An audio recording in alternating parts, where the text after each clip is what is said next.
नमस्कार, स्वागत है आपका। आप देख रहे हैं इंडिया वॉइस और मैं हूं आपके साथ योगेश पांडे। उत्तराखंड के लिए मानसून हमेशा से मुश्किलों को बढ़ा देता है, क्योंकि मानसून सीजन में आने वाली आपदाएं उत्तराखंड के लिए हमेशा दुखदाई रही हैं।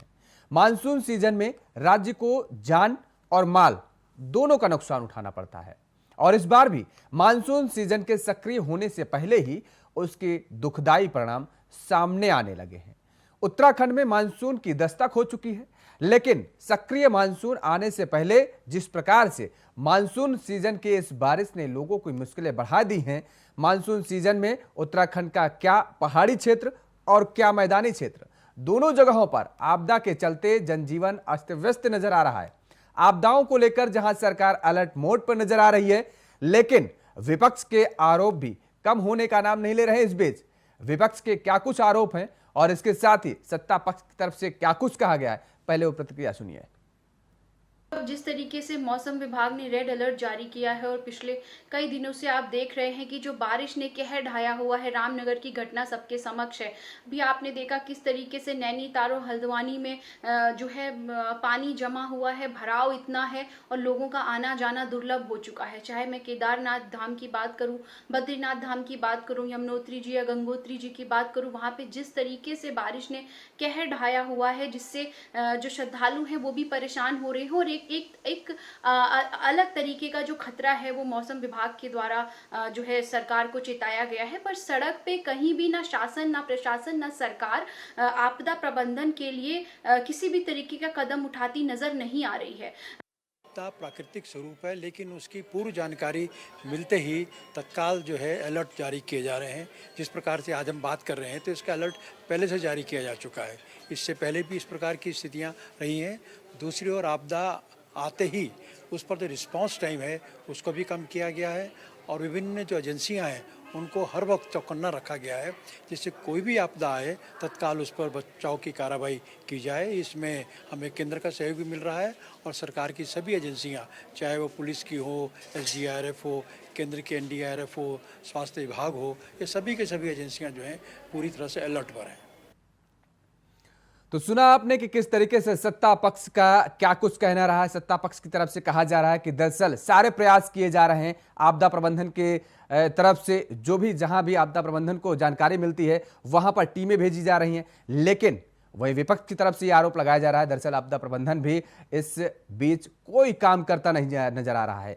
क्या कुछ हालात रहे हैं, पिछले हालातों का अगर जिक्र करें बारिश को लेकर के, तो वो हम आपको ग्राफिक्स के जरिए समझाने की कोशिश करते हैं और करेंगे कि आखिर कब कब और कैसे मानसून आया और कब तक मानसून रहा, ये हम आपको ग्राफिक्स के जरिए समझाने की कोशिश करते हैं।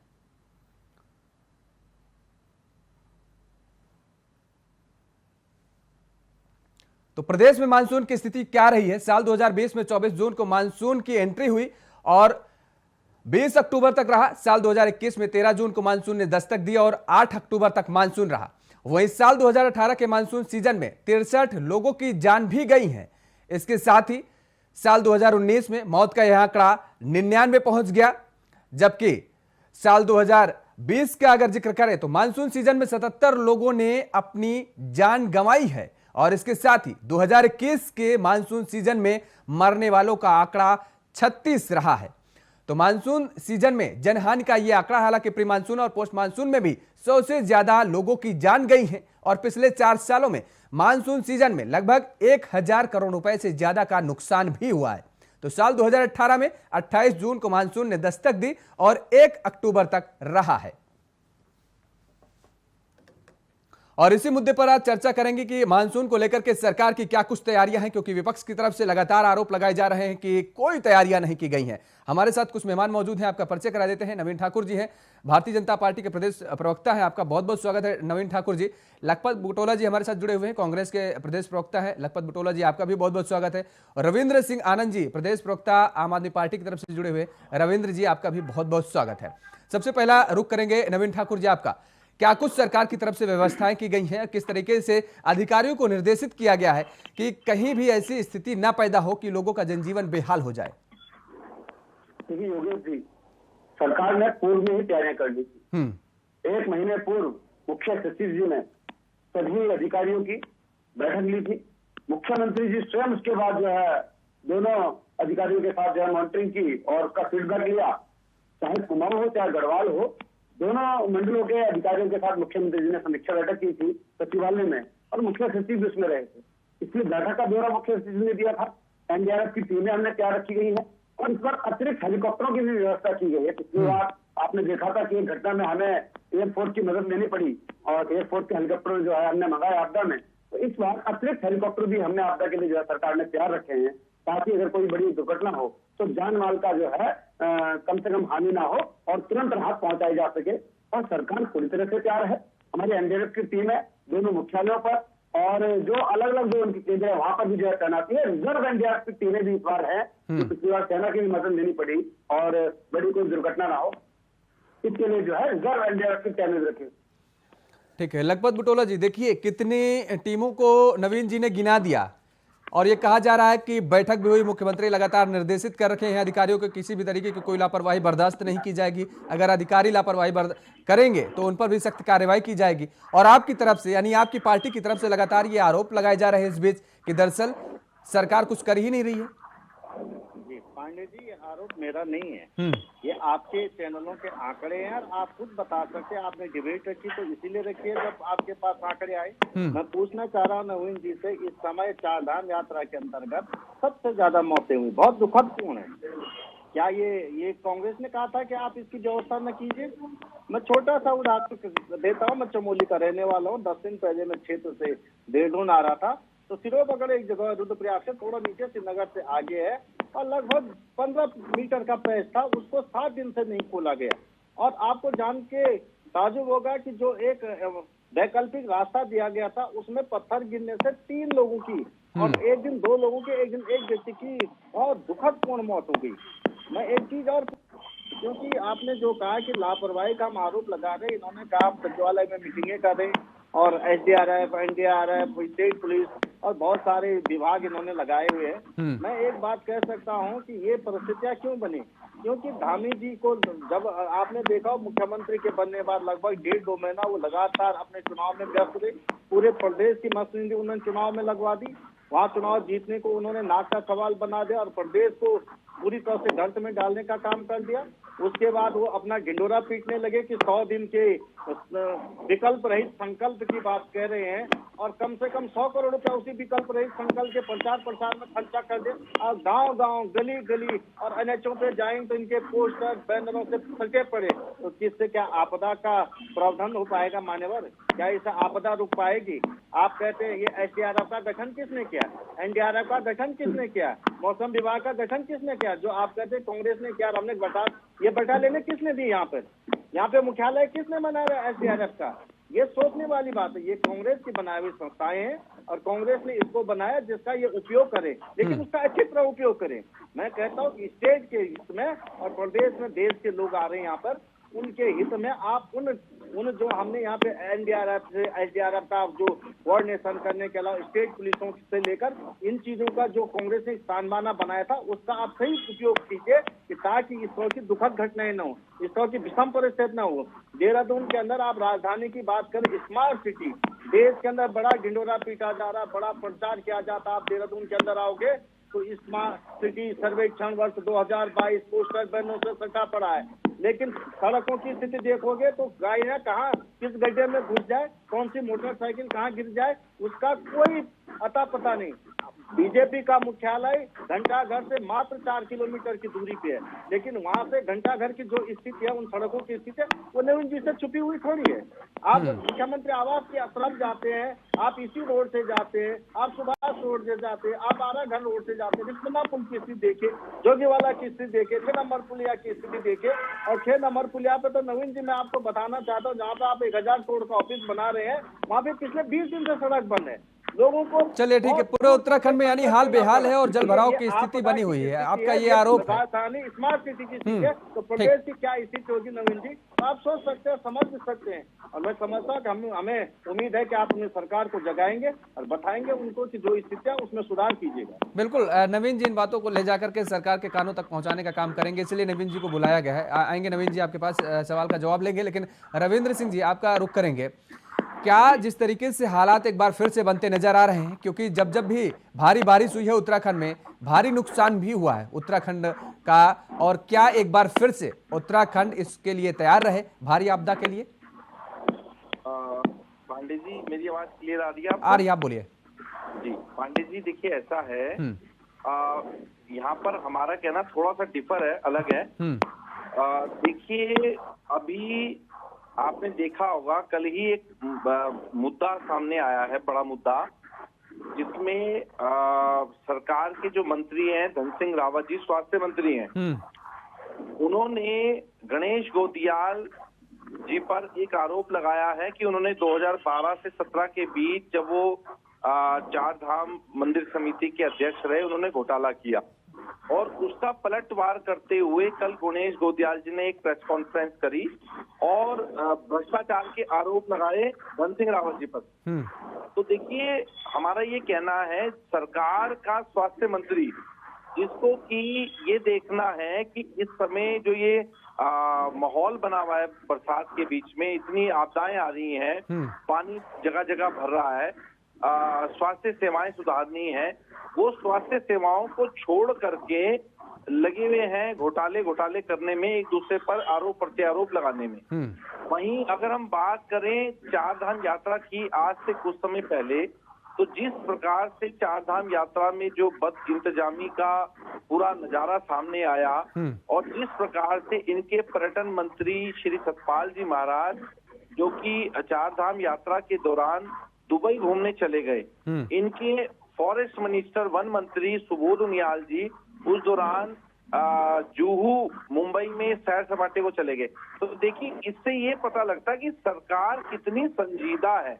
मैं आपका ध्यान इधर आकर्षित करना चाहता हूं कि इस वक्त जबकि सरकार को इसमें लगना था कि भाई मॉनसून से कैसे निपटा जाए, इनके स्वास्थ्य मंत्री लगे हुए हैं अपने प्रतिद्वंदी को कैसे फंसाया जाए, उसके ऊपर कैसे आरोप लगाया जाए, और यही हाल कांग्रेस का भी है। तो देखिए दोनों पार्टियां जो हैं वो जनता के सरोकारों से हट करके आपस में आरोप प्रत्यारोप का खेल खेल रही है। ठीक है रविंद्र जी, कांग्रेस और बीजेपी पर आपने आरोप तो लगा दिया, लेकिन आम आदमी पार्टी क्या कर रही है? आम आदमी पार्टी कुछ सहयोग कर रही है लोगों के लिए, जनहित के लिए कुछ काम कर रही है क्या इस दौरान?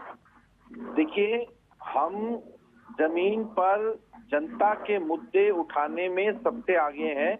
हम हर मोर्चे पर सरकार को घेरने का काम कर रहे हैं।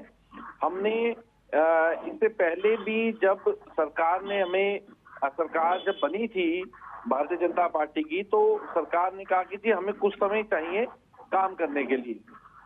हमने इस बात को समझा कि भाई एक सरकार बनी है, कुछ समय चाहिए होता है, लेकिन इनका पूरा ध्यान, जो 100 दिन की इनकी सरकार है, इनका पूरा ध्यान अपने हारे हुए मुख्यमंत्री को कैसे जिताया जाए, इसमें लग गया, और 100 दिन पूरे इन्होंने जनता के खराब किए। ठीक है रविंद्र ठाकुर जी, देखिए बड़े बड़े आरोप आप पर लगे हुए हैं। दूसरी बात ये कि जो तस्वीरें देखिए सामने आई हैं, देहरादून का जिक्र किया लखपत बुटोला जी ने, इस बात से तो आप भी नहीं मुकर सकते मुझे लगता है, क्योंकि देहरादून की जो सड़कों पर जो जल भराव की स्थिति बनी हुई है, जिस तरीके से घुटनों घुटनों तक पानी भरा हुआ है वहां पर, तो ये तो कहा जा सकता है कि कहीं ना कहीं जो नगर निगम बड़े बड़े लाख दावे कर रहा था, वो पोल खुलती हुई नजर आ रही है। स्मार्ट सिटी की हालात क्या है आज वो सबको नजर आ रही है। योगेश जी, जब देहरादून से हरिद्वार का रोड बन रहा था हाईवे, तो 2 साल बहुत बुरी स्थिति रही, जगह जगह रोड बंद होता था, जगह जगह पानी के खड्डे भरे रहते थे। लेकिन आज आप देखिए 45 मिनट आप सरपट जो है देहरादून से हरिद्वार पहुंचते हैं। जब ऋषिकेश से टिहरी का हाईवे बन रहा था चार धाम के अंतर्गत, ऑल वेदर रोड के अंतर्गत, तो उस वक्त भी टिहरी जाने के लिए बड़ी दिक्कत होती थी, जगह जगह लैंडस्लाइड होता था, जगह जगह जो है टाम लगा होता था, पत्थर होते थे, बड़ी परेशानी होती थी। लेकिन आज आप देखिए फराटेदार आप ऋषिकेश से टिहरी 2 घंटे में पहुंचते हैं। यही हाल जो है बद्रीनाथ केदारनाथ मार्ग का था। आप देखिए कि पूरे रास्ते में किस प्रकार रोड कटिंग का काम चल रहा था, कितना जो है उसमें दिक्कतों का सामना करना पड़ा, लेकिन आज उसका सुखद परिणाम है। जब काम होगा तभी तो समस्या होगी। आज जो है हम स्मार्ट सिटी का काम कर रहे हैं, तो उसमें खुदाई भी हो रही है, सीवर लाइन को जो है दुरुस्त करने का काम चल रहा है, पिछले 30-35 साल से नहीं हुआ। नालियों को बड़ी करने का काम चल रहा है, तो नालियां जो है 454 बड़ी जिनको 454 कर रहे हैं, खोलने का काम कर रहे हैं, तो अभी थोड़ी परेशानी जरूर होगी, लेकिन इसके दूरगामी परिणाम होंगे, निश्चित तौर पर स्मार्ट सिटी बनेगी। हाँ, मैं कांग्रेस और आम आदमी नहीं पार्टी की नवीन जी, बात नवीन जी समझ देखिए, सकता हूं। सुनिए, काम होना चाहिए, लेकिन मानसून आने वाला है ये सबको पता होता है, आम जनमानस को पता होता है, तो सरकार को तो मुझे लगता है उससे बेहतर ज्यादा पता होता होगा कि जब मानसून का जो तारीख है वो आने वाली है, तो जो आप खुदाई का जिक्र कर रहे हैं, जिन सीवरों का आप जिक्र कर रहे हैं, तो मानसून आने से पहले इन कामों को निपटा लिया जाए, और मानसून आने के बाद जब बारिश होगी तो किस तरीके से पानी का बहाव होगा, पानी का निकासी किस तरीके से होगा, सरकार की पूरी जिम्मेदारी बनती है ना, शासन प्रशासन ये जो पूरा तंत्र है इसकी पूरी जिम्मेदारी बनती है ना। बिल्कुल बिल्कुल। देखिए, ऑल वेदर रोड का काम के लिए भी 5 साल का हमने समय लिया था, 4 साल में बना, एक मौसम में नहीं हो जाता। इसी प्रकार स्मार्ट सिटी का काम जो 2025-26 तक होना है, अभी बारिश चल रहा है, उसको भी जो है दूरगामी समय लगेगा। तो 63 साल में ये नहीं कर पाए, उसको हम ये उम्मीद करते हैं हम 6 महीने में कर दें। हमने जनता की सेवा की, हमने काम किया। इसलिए तो कांग्रेस जो अभी आम आदमी पार्टी के प्रवक्ता भी कह रहे थे मुख्यमंत्री को जिताने में लगे रहे, मुख्यमंत्री तो केवल 3 बार आए, जनता ने जिताया। आम आदमी पार्टी को हिम्मत ही नहीं कर पाई लड़ने की, क्योंकि इनकी जो दुर्गति जनता ने की 70 में से 68 विधानसभा में जान व्यक्त करा दी। और कांग्रेस की आगे देखिए कि आगे बीच में बखौने लगेंगे, बीच में चेहरे पर तुम्हारे अवसर प्रत्याशी की जमानतें जब्त हो गई, ये बीच में इतने बखलाते हैं। मैं समझ सकता हूँ आपकी कुंठा निराशा, बीच में आपको जो अपना कुंठा और निराशा प्रकट करनी पड़ती है, जनता ने दिया जवाब। आप देखिए 94% मत दिए हैं जनता ने, और कांग्रेस की भी जमानत जब्त होगी। आम आदमी पार्टी तो हिम्मत ही नहीं कर पाई, उनको पता था वहां पे 150 भी नहीं मिलेंगे, कई जगह उनको 150 मिले हैं, लेकिन चंपावत में 150 भी नहीं मिलने वाले थे। इस देश में, इस प्रदेश में जनता यही तो कह रहा हूं, सर्वोपरि है, और जनता देश में जनता ने जिताया, और हमने जनता की सेवा की इसलिए जिताया। कांग्रेस और आम आदमी पार्टी की तरह हाल नहीं हुआ।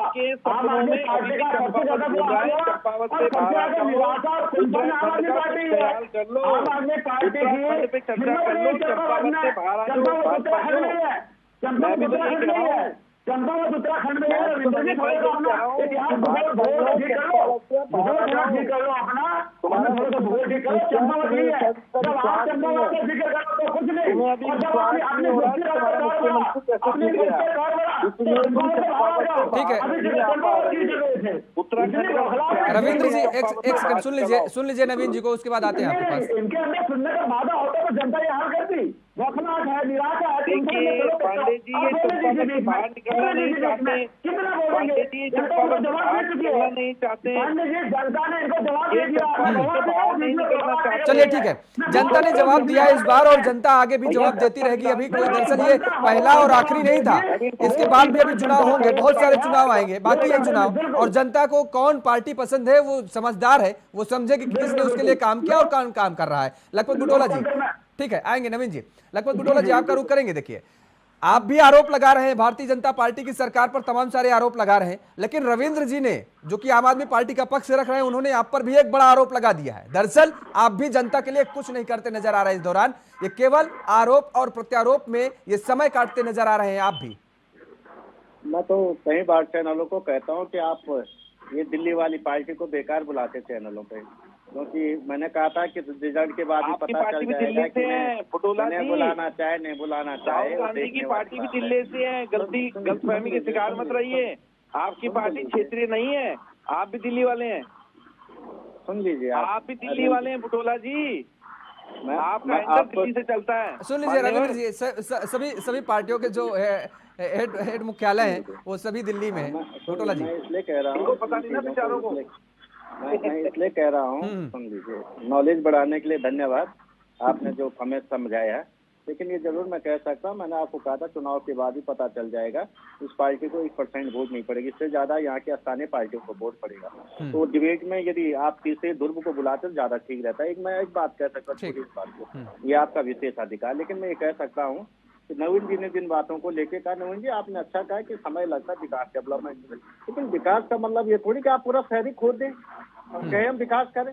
आपको पता होना चाहिए कि हम इतना काम इस सत्र में कर सकते हैं, मानसून आएगा, हमें इस तरह यहाँ ठीक करना है। आप जहाँ तहाँ सड़कें खोद के चले जाएंगे। आप चार धाम और अलबदर की बात कह रहे हैं, मैंने आपको छोटा सा उदाहरण सिरोबड़ का कर दिया। 7 दिन में आप 15 मीटर का पैस नहीं खोल पा रहे हैं, और आप कह रहे चकाचा अलबदर रोड पे कितने दिन गए आप?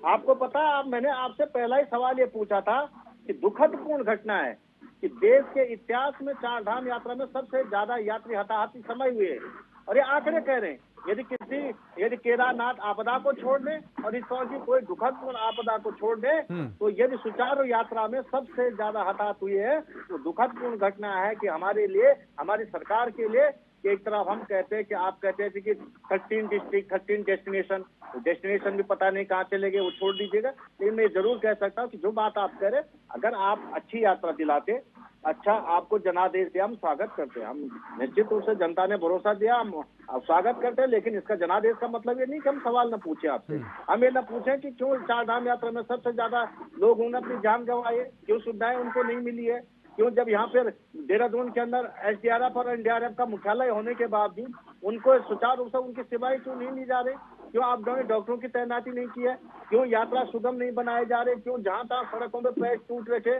क्यों इतने समय आप देखोगे हर दिन अखबार में आप लगातार देखोगे कि पहाड़ में पत्थर गिरने से इतनी बड़ी घटनाएं नहीं होती थी।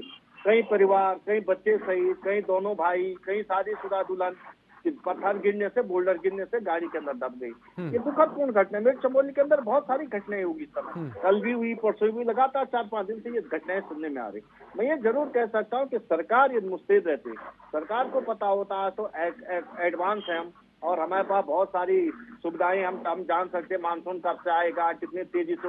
रायपुर में आपका अलर्ट तब हुआ जब रायपुर में पूरी बारिश आ गई।